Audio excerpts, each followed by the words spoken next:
یہ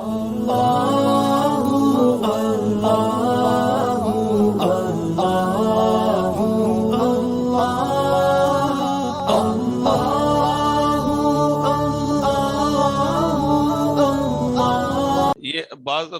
ہم وطر اگر تہجد تک پڑھنے کے لیے چھوڑ دیں، باقی عشاء کی نماز پڑھ لیں اور وطر ہم تہجد میں پڑھیں، تو وہ تو تہجد کے نوافل ہیں ان سے پہلے پڑھنا ہوتا ہے یا بعد میں پڑھنے ہوتے ہیں وطر؟ نہیں، آپ تو چھوڑ ہی اس لیے رہے ہیں نا ہاں کہ رسول اللہ صلی اللہ علیہ وسلم کی ریکمنڈیشن یہ تھی کہ وطر جو ہے وہ سب سے آخری نماز ہو تو بہتر ہے، تو وہ تو اس لیے آپ بعد میں پڑھ رہے ہیں، تہجد کے وقت اسی لیے پڑھ رہے ہیں کہ تہجد کے بعد آپ اس کو پڑھیں نا، ورنہ پھر تو آپ پہلے سے بھی پڑھ سکتے تھے، پھر تو اس کو ڈیلے کرنے کی ضرورت ہی نہیں، تو جب نوافل پڑھ لیں تو اس کے بعد وطر پڑھیں۔ چلیں لیکن ٹھیک ہے، یہ بات ذہن میں رکھیں کہ وطر جو ہے تو وہ واجب ہے اور تہجد نفل ہے، تو ایسا نہ ہو کہ آپ جو ہے تو پھر اٹھے نہیں اور وہ آپ کی واجب بھی قضا ہو جائے۔ ٹھیک ہے، تو اگر آپ کو یعنی یہ گمان ہو کہ ہو سکتا ہے کہ یعنی اگر آپ کا آپ نہ اٹھنا بھی ایک وہ پاسبلٹی ہو، ایک بڑی ہی واضح پاسبلٹی ہو، تو پھر آپ وطر پہلے پڑھ لیں، خیر ہے۔ میرا اپنا سمجھنا یہ ہے کہ رسول اللہ صلی اللہ علیہ وسلم نے رات کو وطر پر ختم کرنے کی بات کی ہے۔ وطر کا مطلب ہوتا ہے آڈ نمبر، تو چاہے آپ وطر پہلے پڑھیں یا چاہے آپ وطر بعد میں پڑھیں، رات آپ کی وطر ہی پہ ختم ہوتی ہے۔ آپ سمجھ رہے ہیں نا؟ ٹھیک ہے، اگر فرض کیا آپ نے 6 رکعت تہجد پڑھی اور 3 رکعت وطر پڑھی، تو یہ 3 رکعت وطر اگر آپ نے پہلے پڑھی تب بھی رات کی نماز آپ کی وطر پر ختم ہو گئی، اگر بعد میں پڑھی تب بھی رات کی نماز آپ کی وطر پر ختم ہو گئی،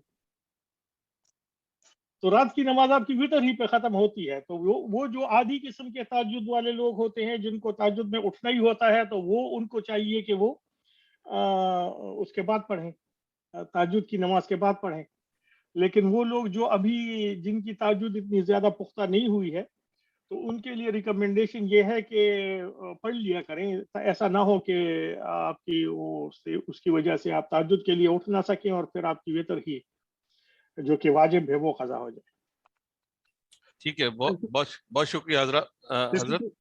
اسی جی کے ساتھ ضمنی سوال ہے اسماعیل بھائی میرا، یہ وطر کے بارے میں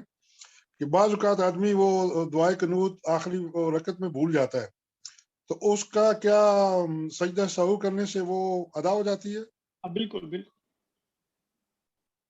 بالکل سجدہ سہو کرنے سے ادا ہو جاتی، تو اس کو دوبارہ پڑھنے کی ضرورت نہیں ہے؟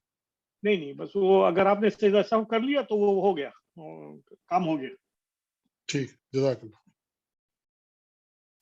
اچھا، کسی اور کا سوال اگر ہو وطر کے حوالے سے تو کر لیں ابھی۔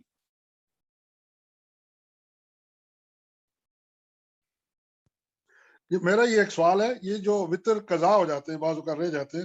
تو ان کی قضا لوٹانی چاہیے؟ ہاں بالکل بالکل، احناف کے ہاں واجب ہے نا، اچھا، اور جو امام شافعی رحمۃ اللہ علیہ کا اوپینین ہے کہ وہ انتہا درجے کی موقدہ سنت ہے لیکن واجب نہیں ہے، تو وہ تو پھر قضا نہیں کرتے ان کی، اس لیے کہ ان کے ہاں یعنی چھوڑنے کا تو ان کے ہاں بھی کوئی وہ نہیں ہے کہ آپ چھوڑ دیں، کوئی بات نہیں، ایسی بات نہیں ہے، ان کا بھی پتا ہے کہ انتہا درجے کی موقدہ سنت ہے تو پڑھنی ہی پڑھنی ہے، لیکن اگر قضا ہو گئی تو پھر وہ اس کی قضا نہیں کرتے، لیکن احناف کے ہاں یہ واجب ہے، تو اگر آپ نے چھوڑ دی تو پھر اس کی قضا کرنا ضروری ہے۔ تو یہ شافی کے نزدیک تو وہ ایک ہی رکعت پڑھتے ہیں وطر میں؟ نہیں، وہ 3 پڑھتے ہیں، لیکن وہ 3 2 سلام سے پڑھتے ہیں، ہم 1 سے پڑھتے ہیں، اچھا، ٹھیک، پڑھتے وہ بھی 3 ہے۔ اچھا، صحیح، جزاک اللہ۔ اچھا، اور کسی کا سوال ہے وطر کے حوالے سے تو کر لیں ابھی۔ اب یہ